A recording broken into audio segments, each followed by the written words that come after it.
Baiklah, perkenalkan nama saya Mezeki Halawa dari kelas I semester 2 dengan nomor NPM 19+10-102. Pada kesempatan kali ini saya akan mempresentasikan tentang hukum pengangkutan dan hukum pertanggungan. A. Definisi pengangkutan. Menurut Abdul Qadir Muhammad, pengangkutan adalah proses kegiatan memuat barang atau penumpang ke dalam alat pengangkutan, membawa barang atau penumpang dari tempat pemuatan ke tempat tujuan, dan menurunkan barang atau penumpang dari alat pengangkut ke tempat yang ditentukan. B. Jenis-jenis pengangkutan. Dalam masyarakat dikenal adanya 3 jenis pengangkutan, yaitu 1. Pengangkutan darat diatur dalam 1. KUHD, Kitab Undang-Undang Hukum Dagang, buku 1, bab 2 dan 3, mulai pasal 90 sampai 98. 2. KUH Perdata, Kitab Undang-Undang Hukum Perdata. Dalam pasal 1365, KUH Perdata menyebutkan bahwa tiap perbuatan melanggar hukum yang membawa kerugian kepada orang lain mewajibkan orang yang karena salahnya menerbitkan kerugian itu mengganti kerugian tersebut. 2. Pengangkutan laut diatur dalam 1. KUHD buku 2 bab 5 tentang perjanjian charter kapal. 2. KUHD buku 2 bab 5A tentang pengangkutan barang-barang. 3. KUHD buku 2 bab 5B tentang pengangkutan orang.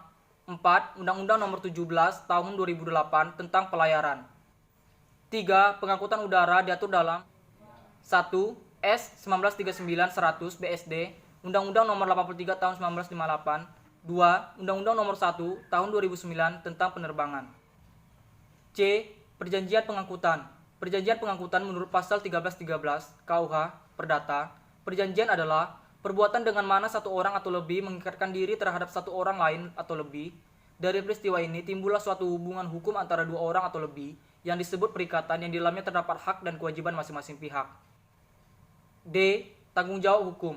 Menurut hukum, tanggung jawab adalah suatu akibat atas konsekuensi kebebasan seseorang tentang perbuatannya yang berkaitan dengan etika atau moral dalam melakukan suatu perbuatan. E. Prinsip tanggung jawab hukum. Dalam hukum pengangkut, terdapat 3 prinsip atau ajaran dalam menentukan tanggung jawab hukum pengangkut, yaitu sebagai berikut. 1. Prinsip tanggung jawab atas dasar kesalahan. 2. Prinsip tanggung jawab atas dasar praduga. 3. Prinsip tanggung jawab mutlak. F. Pengiriman barang. Pengiriman adalah proses pengangkutan barang-barang. Kebanyakan barang-barang diantarkan lewat jaringan transportasi. Muatan atau barang-barang fisik terutama diantarkan melalui darat dengan memakai kereta api, melalui jalur laut dengan menggunakan kapal laut, dan melalui udara dengan menggunakan perusahaan penerbangan. G. Subjek pengiriman barang. Subjek hukum adalah pendukung hak dan kewajiban hukum. Subjek hukum pengiriman barang atau ekspedisi adalah pendukung hak dan kewajiban dalam hubungan hukum pengiriman barang. Mereka itu adalah pengirim, ekspeditur, pengangkut, dan penerima. Pihak-pihak yang berkepentingan ada yang secara langsung terikat dalam perjanjian ekspedisi seperti pengirim dan pengangkut. H. Penerima pengiriman barang. Penerima barang adalah pihak yang dituju oleh pengirim barang, dapat berbentuk perusahaan atau perorangan yang telah mengadakan perjanjian jual beli atau hanya kepentingan lainnya, misalnya kepentingan keluarga. Dalam KUHD tidak terdapat definisi secara umum mengenai penerima barang.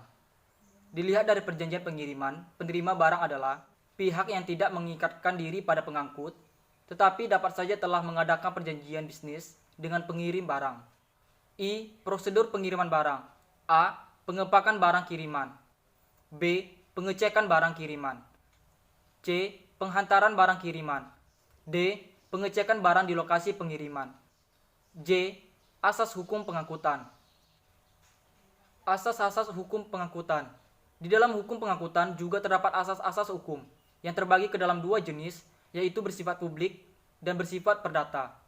Asas yang bersifat publik merupakan landasan hukum pengangkutan yang berlaku dan berguna bagi semua pihak, yaitu pihak-pihak dalam pengangkutan, pihak ketiga yang berkepentingan dengan pengangkutan, dan pihak pemerintah. Ada beberapa asas hukum pengangkutan yang bersifat publik, yaitu sebagai berikut.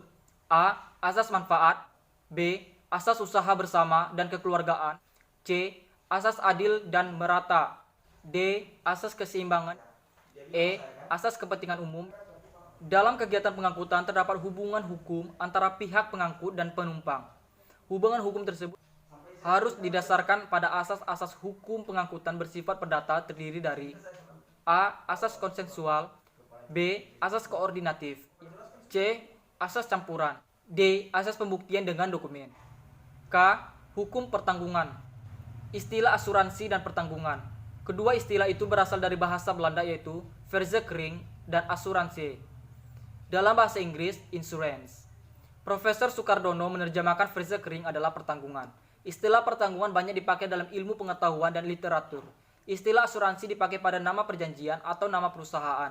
Insurance digunakan untuk asuransi jiwa atau jumlah. Assurance digunakan untuk asuransi kerugian. Pertanggungan dan asuransi mempunyai arti yang sama. Pengertian asuransi menurut pasal 246 KUHD, suatu perjanjian di mana seorang penanggung dengan menikmati suatu premi mengikatkan dirinya kepada tertanggung untuk membebaskannya dari kerugian karena kehilangan, kerusakan atau ketiadaan keuntungan yang diharapkan yang akan dideritanya karena kejadian yang tidak pasti. Unsur-unsur asuransi menurut pasal 246 KUHD. Ada dua pihak yang terikat dalam asuransi, yaitu penanggung dan tertanggung. Adanya peralihan risiko dari tertanggung kepada penanggung. Adanya premi yang harus dibayar tertanggung kepada penanggung. Adanya unsur ganti rugi apabila terjadi peristiwa yang tidak pasti. Unsur ganti kerugian merupakan suatu unsur yang penting yang terdapat dalam pasal 246 KUHD. Asuransi jiwa atau life insurance tidak termasuk dalam rumusan pasal 246 KUHD, karena jiwa manusia bukanlah harta kekayaan. Sifat-sifat perjanjian asuransi, timbal balik, hak dan kewajiban para pihak dalam perjanjian asuransi saling berhadapan. Penggantian kerugian, jika terjadi kerugian, penanggung berkewajiban mengganti kerugian. Perjanjian bersyarat digantungkan pada syarat tertentu yaitu adanya evenement. Perjanjian konsensual, perjanjian asuransi cukup adanya kata sepakat dan sah mengikat para pihak. Perjanjian asuransi bersifat khusus atau kepercayaan. Beberapa unsur yang harus ada pada asuransi kerugian. Penanggungan dan tertanggung, persetujuan bebas antara penanggung dan tertanggung, benda asuransi dan kepentingan tertanggung, tujuan yang ingin dicapai, risiko dan premi, evenement dan ganti kerugian, syarat-syarat yang berlaku, bentuk akta polis asuransi. Tujuan asuransi: 1. Pengalihan risiko. 2. Pembayaran ganti kerugian. 3. Pembayaran santunan. 4. Kesejahteraan anggota. Manfaat asuransi: 1. Rasa aman dan perlindungan. 2. Berfungsi sebagai tabungan dan sumber pendapatan. 3. Alat penyebaran risiko. 4. Membantu meningkatkan kegiatan usaha. Penggolongan asuransi menurut ilmu pengetahuan. 1. Asuransi kerugian. Asuransi kerugian adalah asuransi yang hanya mengatur penggantian kerugian yang dapat dinilai dengan uang dan ganti rugi. Ini harus seimbang dengan kerugian yang dideritanya, di mana kerugian itu adalah akibat dari peristiwa untuk mana pertanggungan diadakan. Tujuan asuransi kerugian adalah memberikan penggantian kerugian yang mungkin timbul pada harta kekayaan tertanggung. 2. Asuransi sejumlah uang. Hanya mengatur mengenai pertanggungan yang memberikan sejumlah ganti rugi seperti yang sudah ditentukan sebelumnya. Tujuan asuransi sejumlah uang adalah untuk mendapatkan pembayaran sejumlah uang tertentu, tidak tergantung pada persoalan apakah peristiwa yang tidak pasti itu menimbulkan kerugian atau tidak. Jenis-jenis pertanggungan baru yang muncul berdasarkan kebutuhan masyarakat. Dalam bidang pertanggungan kerugian, seperti asuransi kecelakaan buruh, asuransi kendaraan bermotor, asuransi pengangkutan uang, asuransi mesin, asuransi kredit, dan lain sebagainya. Dalam bidang pertanggungan jumlah, seperti asuransi dana beasiswa, asuransi dana haji, asuransi jiwa mahasiswa, asuransi hari tua, asuransi kesehatan, asuransi pinjaman perumahan, dan lain sebagainya. Penggolongan asuransi menurut sifatnya, yaitu asuransi sukarela dan asuransi wajib. L. Reasuransi. Reasuransi adalah istilah yang digunakan saat satu perusahaan asuransi melindungi dirinya terhadap risiko asuransi dengan memanfaatkan jasa dari perusahaan asuransi lain. Terdapat banyak alasan yang menyebabkan perusahaan asuransi melakukan reasuransi. Pembagian atau penyebaran risiko adalah salah satu alasan reasuransi. Terdapat dua jenis reasuransi, yaitu reasuransi proporsional dan non-proporsional. 1. Reasuransi proporsional adalah reasuransi di mana perusahaan reasuransi mengambil alih risiko klaim secara proporsional berdasarkan klaimnya. Semisal, jika telah ada perjanjian reasuransi proporsional antara perusahaan asuransi dengan perusahaan reasuransi sebesar 40%, maka jika terjadi klaim dari pemegang polis, maka perusahaan asuransi hanya perlu mengeluarkan dana sebesar 60% dari jumlah klaim, sementara sisa 40% dari klaim akan ditanggung oleh perusahaan reasuransi tersebut. 2. Untuk jenis reasuransi non-proporsional, biasanya perusahaan reasuransi akan menanggung klaim di atas batas maksimal yang dapat ditanggung oleh perusahaan asuransi. Misalnya, jika perusahaan asuransi dan perusahaan reasuransi telah membuat perjanjian untuk menanggung klaim di atas batas 1 miliar, maka jika ada klaim sebesar 800 juta, perusahaan asuransi akan menanggung seluruh klaim yang diajukan tersebut. Sebaliknya, jika terdapat klaim sebesar 4 miliar, maka perusahaan asuransi hanya menanggung sesuai perjanjiannya, yaitu 1 miliar dan sisanya ditanggung oleh perusahaan reasuransi tersebut. Demikianlah presentasi saya mengenai hukum pengangkutan dan hukum pertanggungan.